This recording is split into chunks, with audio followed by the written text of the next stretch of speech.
All right, guys, so good morning and welcome to your very first physical science video lecture. So we are going to be starting a brand new chapter.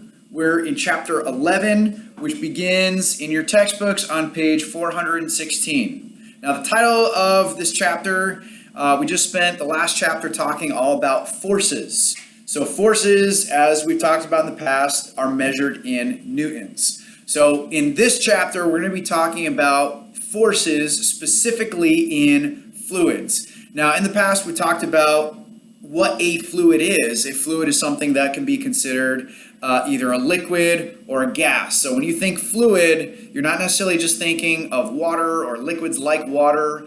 That's also going to include, the air in this room right now, which you're inhaling and exhaling, is a fluid. All right. Before we can start talking about forces in fluids, we have to talk about how force exerted on an object is going to create a certain amount of pressure. All right. And that's what our first topic is of the day. When we're on page 416, you see the big red heading there. It says, what is pressure? All right. So we're going to talk a little bit about what pressure is measuring, how you can calculate it, and we'll talk about the units used to measure pressure. All right. So one of the first things that we read in our book is, we think about the fact that right now gravity is pulling on everything on Earth. All right, and it is exerting a force, and that includes on me. So right now, gravity is pulling me down into the floor. I'm exerting a force on the floor in a certain number of newtons. Now, that also takes into account the fact that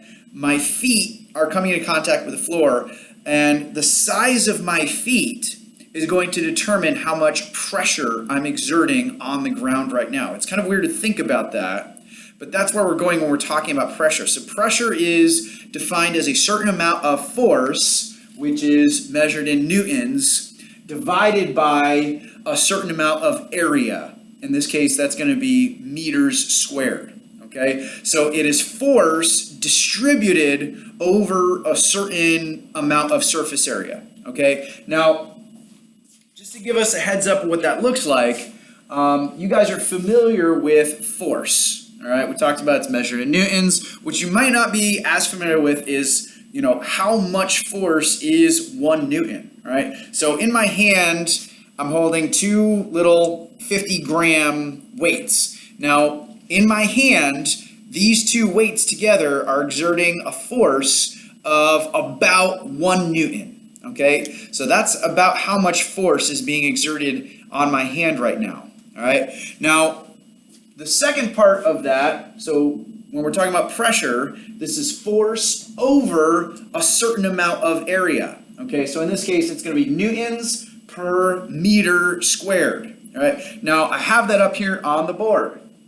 All right, so I've measured out 1 square meter. All right, so when we're talking about area, you guys are probably familiar with how to find the area of a shape like a square. All right, that's just base times height.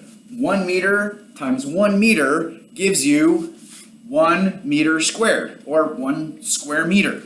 Okay, and that's just taking one of these times one of these. Okay, now eventually in the activity you guys are going to be doing, you're going to be measuring the size of your shoes. And you're going to be using centimeters to do that. Okay, so you're not going to be using a meter stick like this to try to get the size of your foot. You're just going to be using a centimeter ruler if you have one. Just to kind of give you some perspective though here, when we're talking about finding the area of your foot, you're going to be using first square centimeters or centimeter squared. And just to let you know, it's going to look like this, all right? That is 1 centimeter squared. In other words, 1 centimeter by 1 centimeter, okay? Now, let's think about how many of those little square centimeters is going to equal 1 meter squared. Because eventually, as you guys are doing the activity, you're going to have to convert from one to the other, all right? So let's think through this.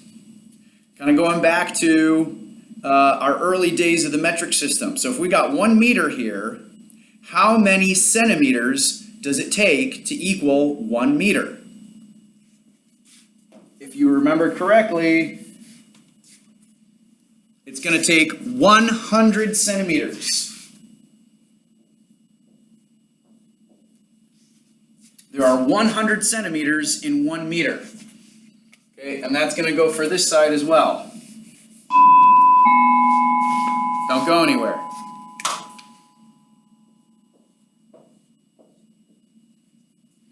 Okay, so if I have a shape that is 100 centimeters by 100 centimeters, what is the area of this shape going to be? Well, we're going to do the same exact thing we just did. We're going to multiply the base times the height. So 100 centimeters times 100 centimeters is going to be 10,000 centimeters squared. In other words, in order for to have enough of these to equal this, it's going to take 10,000 square centimeters to equal 1 meter squared. So eventually, when you guys are doing your activity and you got to convert from square centimeters to meters squared, you're going to take whatever number you found and you're going to divide it by 10,000. Okay? I want to make sure that makes sense. In other words, it's going to take 10,000 centimeters squared in order to equal 1 square meter.